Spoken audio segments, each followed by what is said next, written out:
I, JBL, Tanushi Sani from Faculty of Law and Governance from Jayoti Vidyapeeth Women's University. I am going to deliver a lecture on law. What basically law is, and a brief introduction that why law came in our world and how many types of law are there, how can it be classified further. So starting with the concept of law. So why is law made law? As we can see that there are crimes, the ratio of crime is increasingly on a regular basis. So there must be many rules and regulations to prevent the crime, and if there will be no crime in the society, our country, our India will definitely develop. So law is classified into two types.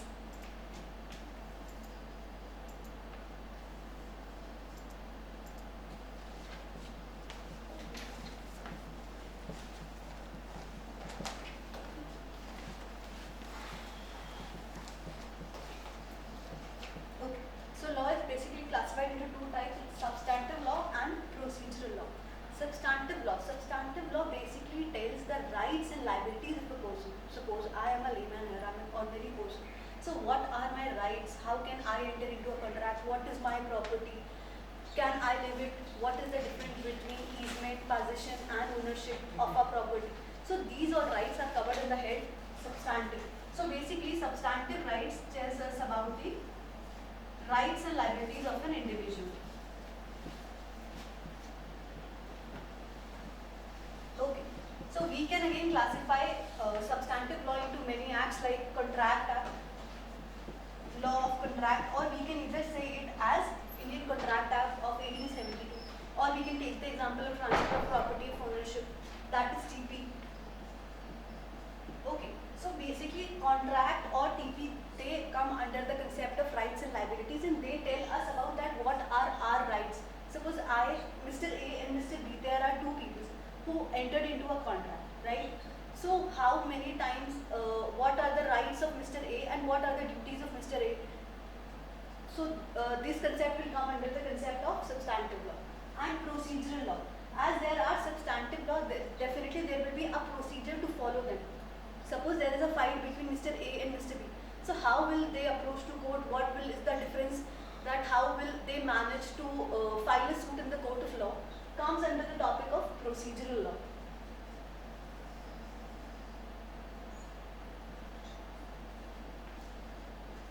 Okay. So procedural law tells about the procedure, that how we need to file a court, how we need to file a suit in the court of law, right? So procedural law, we can again classify it into two types: civil law and criminal law. Civil law basically deals with the compensation part. I'll give you an example regarding civil law. A person I and a person B came into a contract. So if I'll substitute it, A and B, there are two parties. If they come into a contract, there was a contract between A and B that A will give laptop, 50 laptop to B, and Mr. B will return rupees 1 lakh in return. That is called as consideration, and in Latin word we call it as quid pro quo in law, right? Now if Mr. A promises to B to give his contract, and Mr. B in return does not fulfill the amount, so definitely Mr. B can go to the court, and what will be the procedure? That will come under the topic procedural law. So we'll classify it into civil and criminal. The major difference is civil law, you get compensation or damages. And in criminal law, you get, suppose if a criminal is there, a person who has murdered someone, will definitely get imprisonment, that is called punishment, or death sentence, or fine will be imposed on you. So criminal we can classify it into three types: fine, imprisonment, or capital punishment, that we can also call it as death sentence, right? So we have three parts. Like IPC basically tells us about the rights and liabilities, that what are the rights and liabilities, what is a crime, what is an offense. A person who has murdered someone is an offense. So what will be the procedure to follow it? For civil cases, you will move to court under CPC, that is called Code of Civil Procedure or Civil Procedure Law. Or in criminal cases,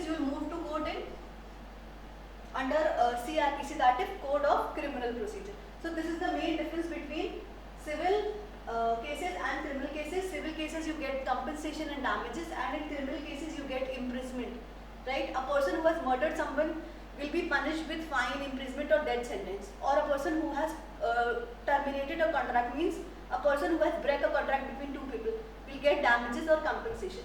One more thing, apart from this substantive and procedural law, there comes a constitution that is called Bharat Ka Samvidhan. Constitution of law has been basically made to define whole country, that who is a governor, president, prime minister, state, attorney general.